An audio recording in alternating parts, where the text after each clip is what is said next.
Mapagpalang araw po sa ating mga kapatid at welcome back sa ating Facebook page.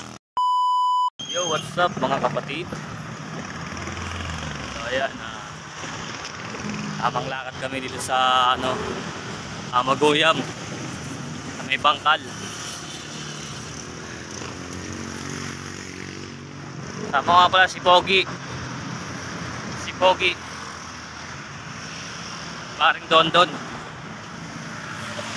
So ayun mga kapatid, pasensya na kayo, wala po muna tayong reaction video sapagkat busy na ulit ako. Meron na ulit akong work. Thank you Lord. Happy na. So nandito kami sa Maguyam. Traffic na yung tulay dito sa GMA. Tuwing hapon talaga laging traffic sa lugar na to eh.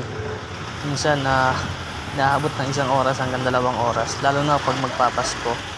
Pag mga holiday ganyan, hirap dumaan dito. So sa Gedli lang kami dumaan, syempre baka mag-agip tayo ng sasakyan, mahirap na.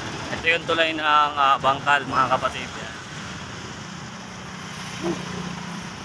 Laging traffic dito kapag hapon, pag-uwian.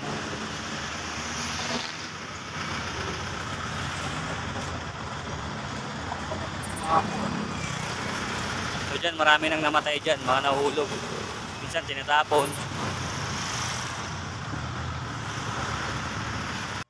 So ayun, nakalagpas na kami ng tulay mga kapatid. So nandito na kami sa GMA. So tamang lakad pa rin kami ni Paring Dondon.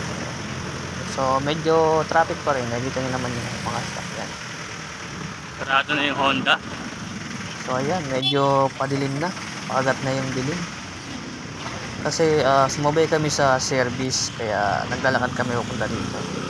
Kasi yung service na sinakyan namin papunta sila ng Silang, kaya bumaba kami sa may kanto ng Maguyam. Pure gold. Kaya ayan, tamang lakad kami ni Paring Dondon papunta ng Petron para sumakay doon ng jeep papunta ng area. So nandito na kami sa Pure Gold. Ang katapat ng Pure Gold ay New Star. So hanggang dito lang ating video mga kapatid. Bye bye.